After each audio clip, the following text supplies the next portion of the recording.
तो कहानी की शुरुआत होती है व्योमिंग नाम की जगह से, जहां हम एक फोटोग्राफर रोडनी को सारा नाम की लड़की के साथ देखते हैं। यहाँ रोडनी उसकी फ़ोटोज़ क्लिक कर रहा होता है। तभी सैरा ने कहा कि वो टेक्सास से है और दोनों में बात होने लगी। सैरा बताती है कि कैसे वो और उसका एक्स 50 स्टेट्स को घूमने की प्लानिंग करते थे जब वे लोग साथ थे। ये बताते हुए सैरा इमोशनल होके रोने लगी। यहाँ रोडनी वही काम करता है जो कोई भी लड़का इस सिचुएशन में करता, मतलब उसकी तारीफ, और कहता है तुम बहुत ज़्यादा ब्यूटीफुल हो, ऐसे रो मत। और ये कहते कहते रोडनी सैरा के पास आने लगा और अजीब तरीके से उसकी गर्दन को छूने लगा। इससे वो अनकंफर्टेबल हो गई और वहाँ से निकलने की कोशिश करने लगी। पहले तो सैरा को लगा कि रोडनी सिर्फ उससे पंगे ले रहा है, लेकिन रोडनी सैरा पर अटैक करके उसको दबोच लेता है, जिससे वो बेहोश हो गई। फिर रोडनी उसको सीपीआर देता है, जिससे वो होश में आ जाए। किस करने का तरीका काफ़ी कैजुअल है दोस्तों। इधर हम दूसरे सीन में देखते हैं एक हॉलीवुड एक्ट्रेस जिसका नाम शेरिल है। वो यहाँ एक ऑडिशन देने आई है। इसके पास टैलेंट तो भर भर के है, लेकिन अपॉर्चुनिटी नहीं, नेपोटिज्म के चलते दोस्तों। तभी कास्टिंग डायरेक्टर शेरिल से पूछता है कि क्या वो बड़े पर्दे पर कपड़े उतारने के लिए तैयार है। शेरिल ने मना कर दिया। ये सुन के उसको रिजेक्ट कर दिया गया। इसका पूरा नाम शेरिल दिमरी है क्या? जब शेरिल वापस घर पहुंची तो वहाँ अपने एक पड़ोसी से मिली जिसका नाम है टेरी। टेरी एक एस्पायरिंग एक्टर है जो एक नॉइजी पर्सन है, मतलब कि ताका झाकी करने वाला इंसान। टेरी शेरिल से उसके ऑडिशन के बारे में पूछता है, जिससे वो थोड़ा अनकंफर्टेबल होने लगी। टेरी शेरिल को फॉलो करते हुए उसके अपार्टमेंट तक चला गया। तभी शेरिल को एक कॉल आया। ये कॉल उसके मैनेजर हेलन का था। वो कॉल पर बात करते हुए कहती है कि वो इस टाइम बहुत स्ट्रगल कर रही है। उसके पास इतने भी पैसे नहीं है कि वो टाइम से रेंट भर सके। उसको अब अपने एक्टिंग करियर को लेके काफ़ी चिंता हो रही है। तभी हेलन शेरिल से कहता है कि वो उसकी हेल्प करेगा एक पॉपुलर शो में जाने के लिए। शो का नाम है द डेटिंग गेम। इस शो में उसको किन्हीं 3 लोगों में से बिना देखे किसी एक को चूज करके उसके साथ डेट पे जाना है। अब शेरिल और टेरी इस शो के बारे में डिस्कस करते हैं, जहां शेरिल ने कहा कि वो ऐसे शो के लिए नहीं बनी, उसे ये सब क्रिंज पसंद नहीं। टेरी ने उसको बढ़ावा देते हुए कहा कि तुम्हें ये करना चाहिए, क्या पता इससे लोग तुम्हें जाने और फिर तुम्हें अच्छा काम मिलने लगे। ये सब सुन के शेरिल कहती है ठीक है, अब मेरे को जाना होगा, सुबह काम पर भी तो जाना है। तभी टेरी उसके बालों को टच करता है और शेरिल कहती है स्टॉप। ये रिजेक्शन टेरी को पसंद नहीं आया और उसका मुंह बन गया। शेरिल ने भी ये बात नोटिस करी, जिसकी वजह से वो वहीं रुककर और ड्रिंक करने लगी और फिर उसने उसके साथ रात गुजारी। सुबह उसको अपने इस डिसीजन पे रिग्रेट हो रहा था। अगले सीन में हम सन गैब्रियल नाम की जगह देखते हैं, जहाँ एक एमी नाम की बेघर लड़की को दिखाते हैं। वो एक बेंच पर सो रही थी। फिर एमी उठती है और एक कैफ़े में जाती है। क्योंकि आज वैलेंटाइन डे था तो वो जार में से फ्री चॉकलेट उठा लेती है। इसके बाद एमी एक वॉशिंग मशीन के पास पैसे चुराने का ट्राई करती है, पर अनफॉर्चुनेटली उसके हाथ से सारे कॉइन नीचे गिर गए, जिससे वहाँ का ओनर अलर्ट हो गया। एमी वहाँ से भाग गई। ओनर ने उसका पीछा तो किया, पर स्टेमिना की कमी के चलते उसे पकड़ नहीं पाया। फिर एमी एक शांत जगह आकर बैठ जाती है और स्मोक करते हुए अपने कॉइन्स गिनने लगती है। तभी यहाँ रोडनी अपना कैमरा लेकर आ गया और उसकी पिक क्लिक करने लगा। रोडनी एमी को बहाना बनाते हुए कहता है कि उसके फेस पे अच्छी लाइट आ रही थी, तो उसने सोचा एक फ़ोटो तो बनती है। रोडनी एमी के पास आकर उसको कॉम्प्लीमेंट देते हुए कहता है कि you are so beautiful. Amy उसको इग्नोर करती है। तभी रोडनी कहता है उसको एक मॉडल चाहिए और पूछता है एमी तुमने कभी मॉडलिंग की है क्या? एमी मना कर देती है और वहाँ से जाने लगती है। तभी रोडनी उसको अपने फोटोग्राफी कॉन्टेस्ट के बारे में बताता है, जिसमें उसको पार्टिसिपेट करना है। इसलिए रोडनी को एक ब्यूटीफुल मॉडल चाहिए। एमी इतनी तारीफ सुन के उसको हाँ बोल देती है और फिर रॉडनी उसकी फ़ोटो क्लिक करने लगा। फिर वो एमी को इनवाइट करता है अपने साथ आने के लिए और एमी बिना सोचे समझे उसकी बात मान जाती है। इधर हम शेरिल पर वापस आते हैं और देखते हैं कि वो डेटिंग शो के सेट पर है और रेडी हो रही है। थोड़ी देर में शो का होस्ट शेरिल को शो के बारे में थोड़ी डिटेल देता है। होस्ट ने नोटिस किया कि शेरिल काफ़ी इंटेलिजेंट लड़की है जो एक अच्छे कॉलेज से पढ़ी हुई है, तभी तो यहाँ धक्के खा रही है। उसने शेरिल से कहा, जब तुम स्टेज पे जाओगी तो ज़्यादा स्मार्ट मत बनना क्योंकि हमारी ऑडियंस छपरी है। अबे भाई साहब, बिग बॉस का ओनर है क्या? फिर वो वहाँ की क्रू को कहता है कि शेरिल के कपड़े चेंज करवाओ और इसे कुछ और अच्छा पहनाया जाए ताकि देखने वालों को मज़ा आ जाए। यही सब करने से तो उसका शो चलेगा। शेरिल इससे थोड़ी अनकंफर्टेबल हो गई, पर उसके पास अब कोई चॉइस नहीं थी क्योंकि उसको अगले ही मिनट कैमरे के सामने जाना था। इधर 1971 में हम एक चार्ली नाम की लड़की को देखते हैं जो न्यूयॉर्क सिटी में अभी शिफ्ट हुई है। चार्ली जब शावर ले रही थी तभी उसकी डोरबेल बजी, पर वो सुन नहीं पाई। जैसे ही वो बाहर आकर खिड़की से नीचे देखती है, उसका सारा सामान ट्रक वाला रोड पर ही छोड़ के चला गया क्योंकि उसका टाइम ख़त्म हो गया था ना। चार्ली अभी सोच में थी कि वो ये सारा फर्नीचर ऊपर अकेले कैसे लेके जाएगी। तभी उसने रॉडनी को नोटिस किया जो यहाँ पिक्चर्स क्लिक कर रहा था। चार्ली उससे हेल्प मांगती है और रॉडनी हाँ कह देता है। सारा सामान ऊपर रखने के बाद दोनों साथ बैठ के ड्रिंक करते हैं और यहाँ रॉडनी उसको बताता है कि वो अभी अभी ग्रेजुएट हुआ है और फोटोग्राफी की क्लासेस लेता है। फिर उसने बताया कि आज उसका न्यूयॉर्क सिटी में आखिरी दिन है। चार्ली से मिलके उसको बहुत अच्छा लगा। रॉडनी कहता है कि उसको अच्छे लोग बहुत मुश्किल से मिलते हैं क्योंकि लोग उससे जल्दी कनेक्ट नहीं कर पाते। ये सुन के चार्ली को थोड़ा वियर्ड फील हुआ। वो कहती है, अब मुझे मैगी बनानी है तो तुम यहाँ से निकल लो। ये सुन के रॉडनी चार्ली से उसको फ़ोटो क्लिक करने के लिए पूछता है। इससे पहले वो कुछ कहती,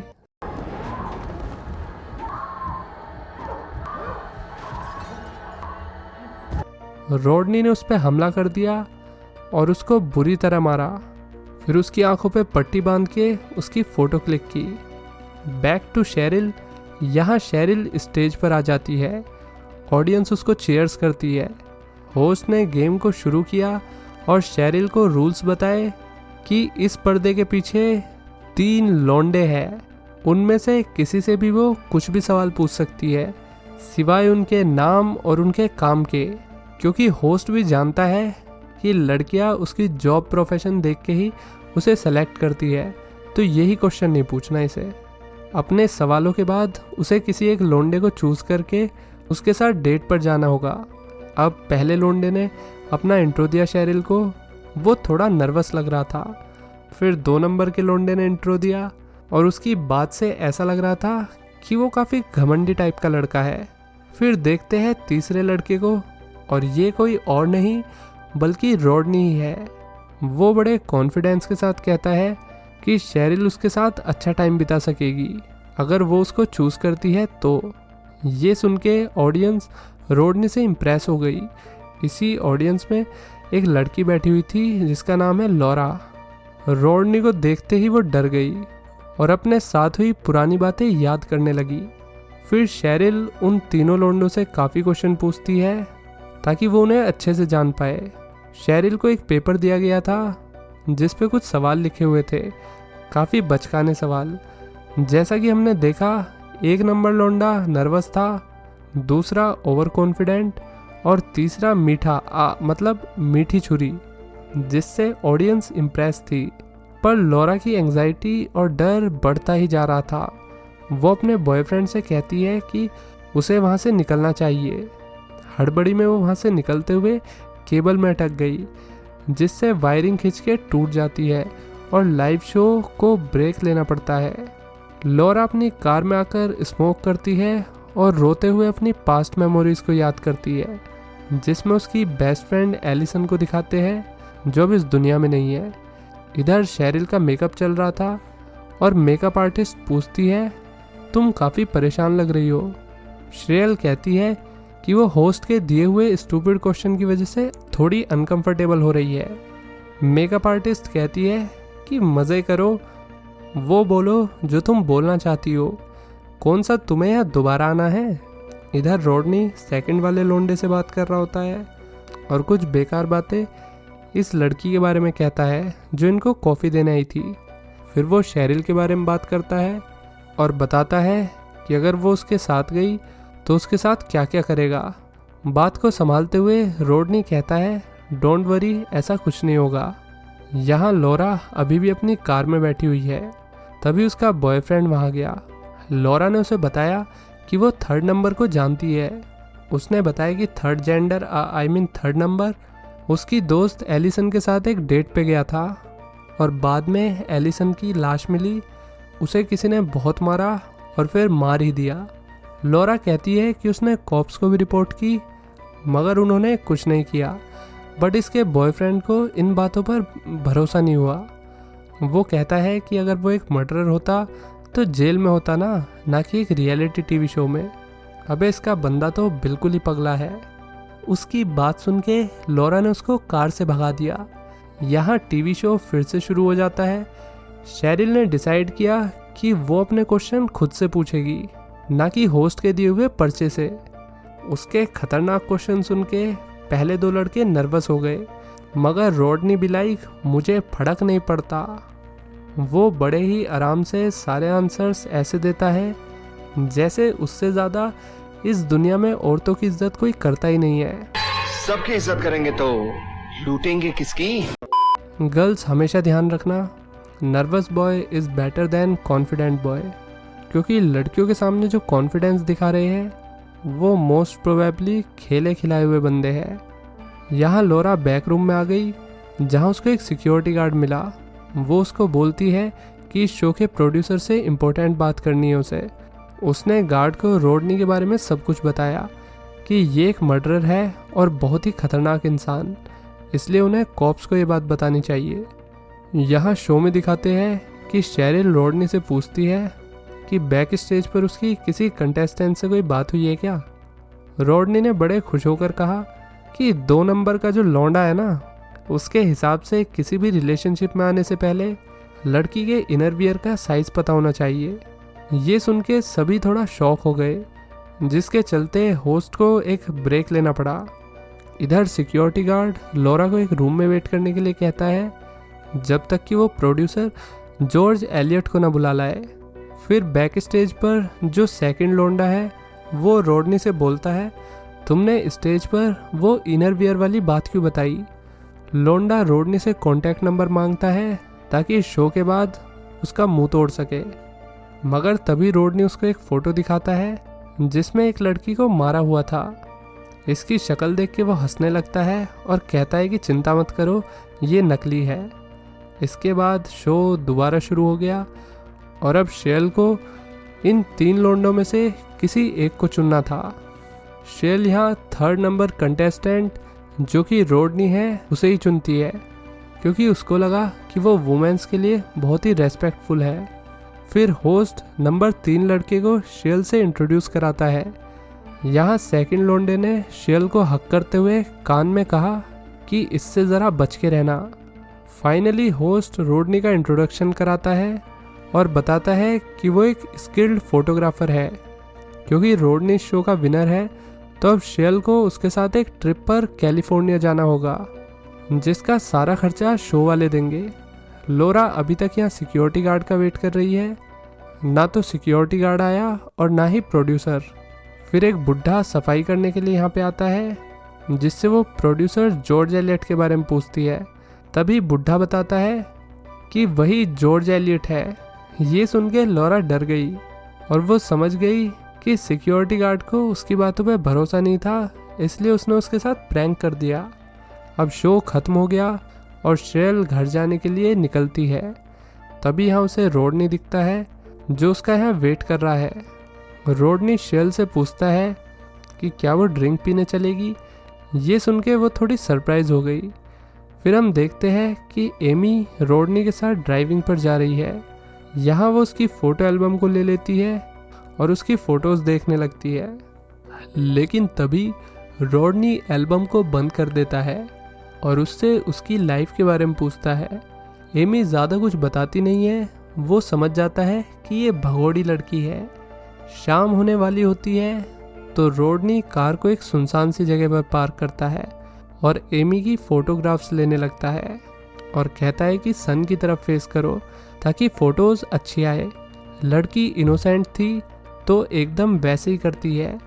यहाँ श्रेयल रॉडनी के साथ एक बार में आई हुई है। ये लोग आपस में बातें कर रहे हैं। तभी रॉडनी श्रेयल को कॉम्प्लीमेंट देता है कि वो बहुत सुंदर है। एक बात नोटिस करी दोस्तों, ये सभी लड़कियों को सेम लाइन चिपका रहा है। ये सुन के श्रेयल कहती है उसको डेटिंग में कोई इंटरेस्ट नहीं है। ये शो उसने इसलिए किया ताकि ऑडियंस उसे नोटिस करे। तभी उसको शो वाले सेकंड कंटेस्टेंट की बात याद आती है जिसने श्रेयल को वार्न किया था कि इस बंदे से बच के रहना, उसे डेटिंग में इंटरेस्ट नहीं है। ये बात सुन के रॉडनी को गुस्सा आ गया और वो ड्रिंक्स ऑर्डर करता है, पर यहाँ श्रेयल वेट्रेस को इशारे से ड्रिंक के लिए मना कर देती है। इसलिए वेट्रेस कहती है कि सॉरी सर, अब बार बंद होने वाला है। वे दोनों बार से बाहर आते हैं। रॉडनी कहता है चलो मैं तुम्हें कार तक छोड़ देता हूँ। इस बीच उसने श्रेयल से उसका कॉन्टैक्ट नंबर मांगा ताकि वे लोग बाद में बात कर सके। यहाँ श्रेयल नंबर लिख के दे देती है। फिर दोनों एक खाली पार्किंग प्लेस पर आ जाते हैं। यहाँ रॉडनी उस नंबर को फिर से रिपीट करने के लिए कहता है ताकि वो कंफर्म कर सके कि ये फेक नंबर तो नहीं। बट दोस्तों अनफॉर्चुनेटली श्रेयल ने फेक नंबर ही दिया था, इसलिए उसको नंबर याद ही नहीं। फिर वो कह ही देती है कि उसको रॉडनी से आगे कोई बात नहीं करनी। फिर वो अपनी कार की तरफ चलती है। यहाँ ये साइको रॉडनी उसके पीछे पीछे आने लगा। श्रेयल जैसे ही कार में बैठने जाती है तभी पार्किंग में कुछ लोग आ गए, जिसके चलते रॉडनी को वहाँ से जाना पड़ा और श्रेयल भी बिना टाइम वेस्ट करे वहाँ से तेज़ी में निकल गई। अगले दिन लॉरा अपने बॉयफ्रेंड के साथ पुलिस के पास जाती है ताकि वो फिर से रॉडनी की कंप्लेंट कर सके, पर कॉप्स उसकी बात को सीरियसली नहीं लेते और उसे वहाँ से जाने के लिए कहते हैं। श्रेयल डरी हुई थी तो वो अपना सामान पैक करती है क्योंकि उसको फाइनली अब हॉलीवुड से दूर जाना है। यहाँ एमी को होश आ जाता है। वो देखती है उसके हाथ बंधे हुए हैं। उसको रॉडनी ने बुरी तरह से मारा था। तभी वो देखती है कि रॉडनी उसके साइड में है और रो रहा है। एमी जानती थी कि वो भाग नहीं सकती, इसलिए रॉडनी का ट्रस्ट जीतने के लिए वो ऐसे बिहेव करने लगी जैसे सब कुछ ठीक है। फिर वो उससे एक फेवर मांगती है कि जो कुछ हुआ वो सीक्रेट रहना चाहिए और रॉडनी को उसके हाथ खोलने के लिए मना लेती है ताकि वे लोग घर जा सके। फिर रॉडनी इसके हाथ खोलकर उसको घर ले जाने लगा। यहाँ कार में बैठ के वो एमी को सॉरी कहता है जो भी कुछ हुआ उसके लिए। वे लोग वहाँ से चल दिए। तभी एक ट्रक रोड पर आता है, पर एमी चिल्लाई नहीं, जिससे रॉडनी को उस पर ट्रस्ट हो गया। फिर वे लोग एक गैस स्टेशन पर आते हैं। यहाँ रॉडनी एमी को कार में अकेले छोड़ के टॉयलेट चला गया। तभी एमी मौका मिलते ही यहाँ से भाग ली। जब वो वापस आया तो उसने देखा कि कार में कोई नहीं है। तभी वो पुलिस सायरन की आवाज़ सुनता है और समझ जाता है कि एमी भाग गई है। एमी ये सब दूसरे रेस्टोरेंट से देख रही थी कि पुलिस ने रॉडनी को अरेस्ट कर लिया है। एंड में हम देखते हैं कि ये कहानी सच्ची घटनाओं पर आधारित है, जिसके बारे में एक टीनेजर लड़की जो कि रॉडनी से बच के भाग आई उसने बताया था। रॉडनी के अरेस्ट होने के बाद भी वो ज़्यादा दिन जेल में नहीं रहा और उसको बेल मिल गई और फिर वो अपने काम पर दोबारा लग गया और उसने बहुत सी लड़कियों को असॉल्ट किया। 1979 में भी रॉडनी को फिर से अरेस्ट किया जाता है, जिसके बाद वो बताता है कि उसने 7 लड़कियों का मर्डर किया है। वहीं कुछ अथॉरिटीज़ ऐसा बताती है कि उसने 130 से ज़्यादा लड़कियों को अपना शिकार बनाया था। आखिर में हमें पता चलता है कि रॉडनी को उम्र कैद की सज़ा मिली। 2010 में उसे छोड़ने वाले थे, लेकिन उस बेघर लड़की एमी ने कोर्ट में आके उसके खिलाफ गवाही दी, जिसके चलते उसे नहीं छोड़ा गया और फिर वो जेल में ही मर जाता है। तो दोस्तों कैसी लगी ये सच्ची कहानी, लाइक और कमेंट करके बताइए। चलिए मिलते हैं नेक्स्ट वीडियो में। Till then take care, bye bye.